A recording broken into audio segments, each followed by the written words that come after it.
L'Éternel te bénisse, l'Éternel te bénisse et te garde, fasse lever la lumière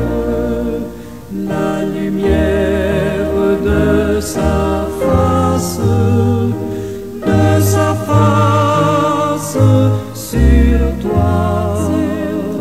sur toi, use de grâce envers toi et te donne la paix, et te donne la paix.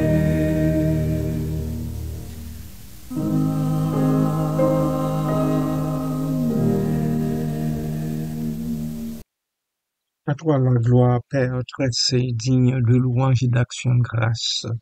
À cause de ta bonté, à cause de ta grande générosité, à cause, ô Dieu, de tes faveurs imméritées.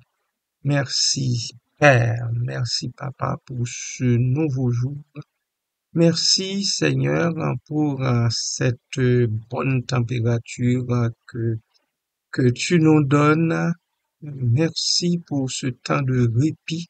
Merci aussi, Seigneur, pour les jours à venir, les difficultés auxquelles nous aurons à faire face, car nous savons que la vie d'ici-bas est faite de difficultés, de défis.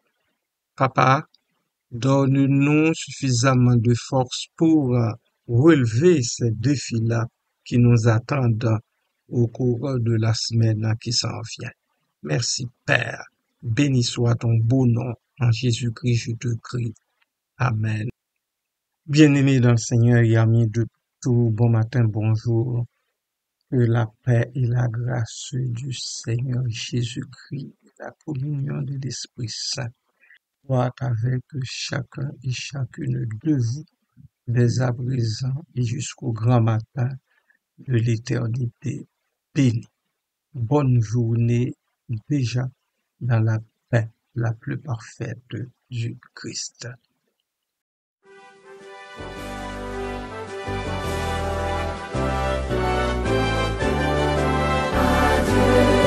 Soit la gloire pour son grand amour, car de sa victoire s'est levé le jour.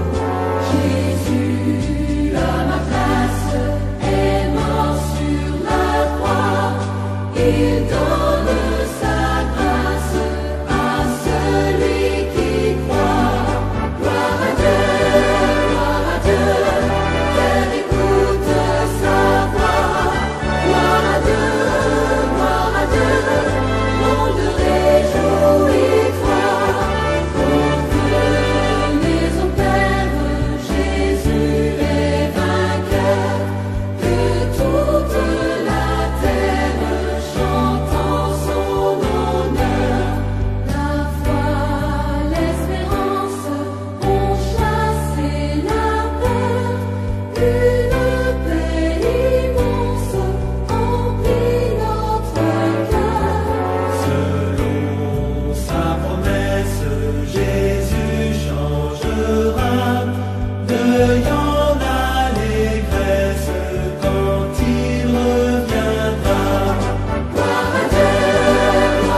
texte de 2 Corinthiens 13, 11 constitue un message d'exhortation et de bénédiction de l'apôtre Paul à la communauté chrétienne de Corinthe.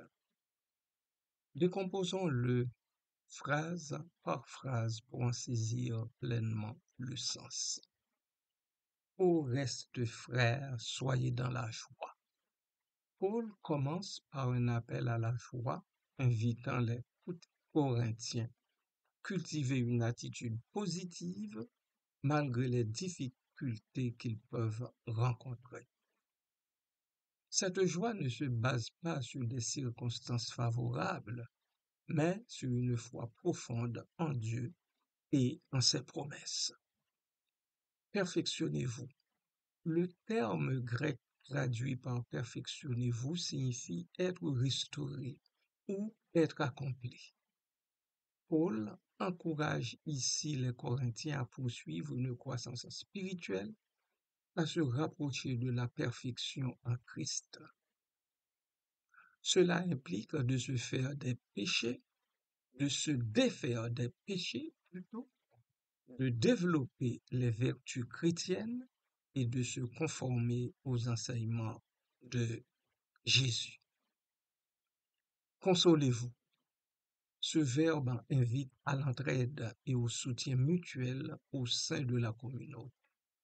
Il ne s'agit pas de chacun pour soi, Dieu pour tous ici, mais de la mutualité pure et simple. Les Corinthiens sont appelés à se réconforter, se soutenir les uns les autres dans les épreuves et les moments de découragement. Tout comme dans l'Église de Jésus-Christ d'aujourd'hui, nous sommes exhortés à être dans la joie, à nous perfectionner et à nous consoler les uns les autres. Reprenons notre souffle un instant en écoutant cette pièce musicale.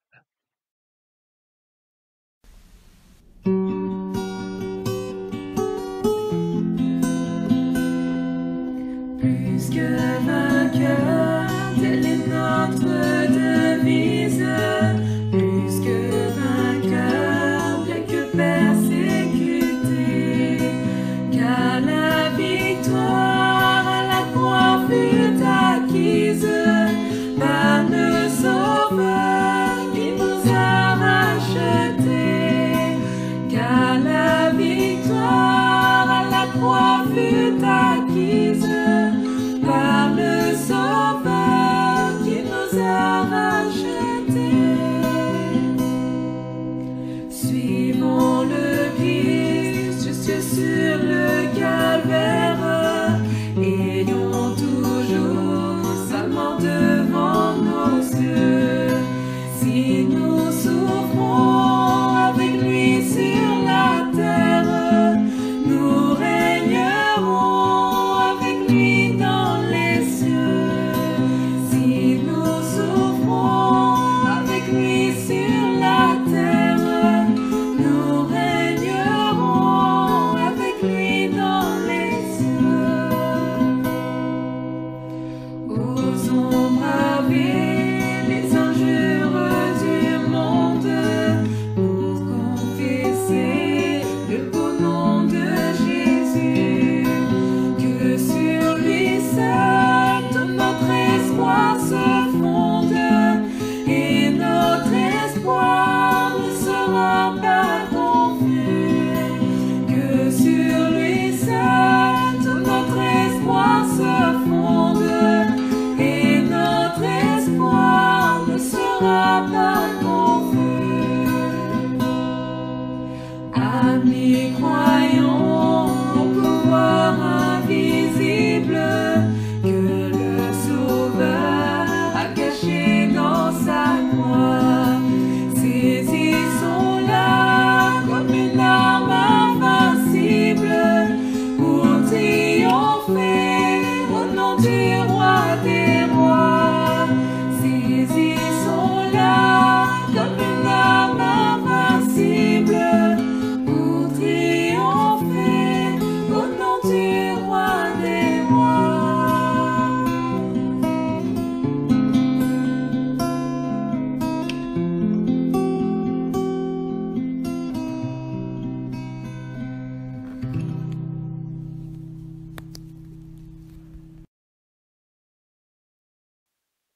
Et oui, les enfants du Seigneur, les enfants du Seigneur marchent de victoire en victoire. Ainsi, nous pouvons chanter et dire plus que vainqueur. C'est notre devise, plus que vainqueur, bien que persécuté de toutes les façons, de toutes les sortes, par toutes sortes de moyens. L'apôtre Paul en continue pour dire à l'église de Corinthe et aux églises de partout, ayez un même sentiment. L'apôtre Paul prône l'unité et la concorde au sein de la communauté chrétienne évangélique. Il encourage les Corinthiens à dépasser leurs différends et à se concentrer sur l'essentiel qui consiste en leur foi commune en Jésus-Christ. Vivez en paix, dit-il encore. Cet appel à la paix va de pair avec l'unité. Paul souhaite que les relations entre les Corinthiens soient empreintes de sérénité, de respect et de bienveillance. C'est ainsi que cela doit se passer à l'intérieur de l'Église de Jésus-Christ que nous sommes. Et il termine ses injonctions par cette promesse. Et le Dieu d'amour et de paix sera avec vous. La phrase se termine sur une promesse réconfortante. Sur cette promesse réconfortante. Si les Corinthiens s'efforcent de mettre en pratique les exhortations de l'apôtre, Dieu, source d'amour et de paix, sera présent au milieu d'eux. Dieu, source d'amour et de paix, sera présent au milieu de peuple du Seigneur. Ce passage de 2 Corinthiens 13:11 constitue un message d'espoir et d'encouragement pour les chrétiens de tous bords. Il nous rappelle l'importance de la joie, de la croissance spirituelle, de l'entraide, de l'unité et de la paix dans nos vies individuelles et collectives. En nous efforçant de vivre selon ces principes, nous pouvons expérimenter la présence aimante et paisible de Dieu dans nos cœurs et dans nos communautés. Bien-aimés de Dieu, soyez richement bénis par ces paroles-là. Ô vous qui n'avez pas la paix, venez, Jésus la donne, pure, profonde et pour jamais. Venez, Jésus pardonne. Quand Jésus remplit un cœur, il déborde de bonheur. Et l'effroi ne l'atteint plus. Jésus, Jésus, Jésus.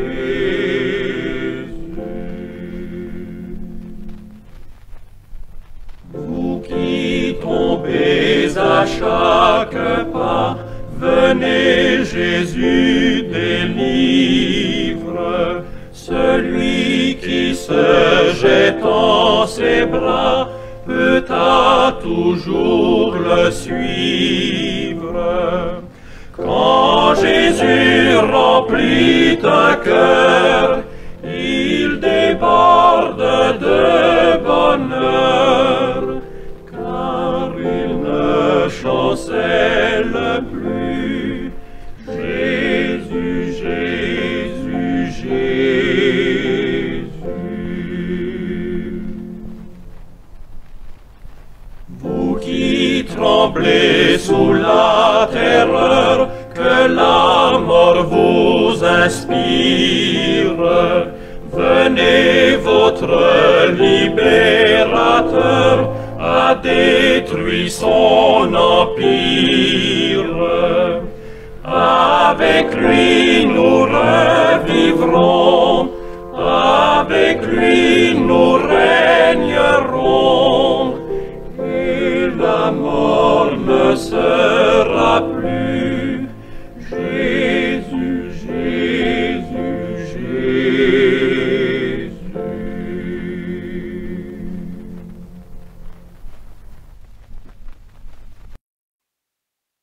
Merci Seigneur Jésus pour la paix de l'âme et la paix de l'esprit que tu donnes pour racheter. Merci Seigneur Jésus parce que tu fais en sorte que je suis du nombre en deux. Merci Seigneur Jésus parce que dans ta grâce, dans ton amour, tu me maintiens sur le chemin de la croix. Merci Seigneur Jésus parce que ton sang est là pour moi.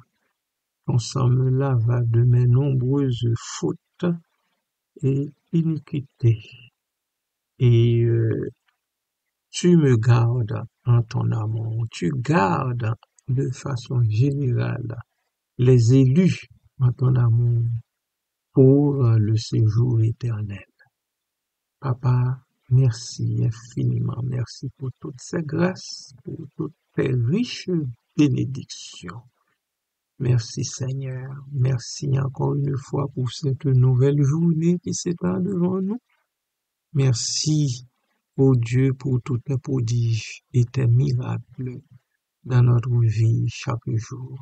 Merci Père. Vois dans ta grâce les malades, les nombreux malades parmi nous. Mon frère Belrive, Denis, ma sœur Jemima Racine, ma sœur Marlene Joseph et d'autres encore. Ils sont là devant toi, les mains tendues. Ils s'attendent à ce que tu les remplisses. Et en retour, ils te donneront, nous tous ensemble, nous te donnons l'honneur et la gloire que toi seul mérites. Merci Seigneur, merci Papa. Béni soit ton beau nom. En Jésus-Christ, je te prie. Amen. Alléluia. Amen.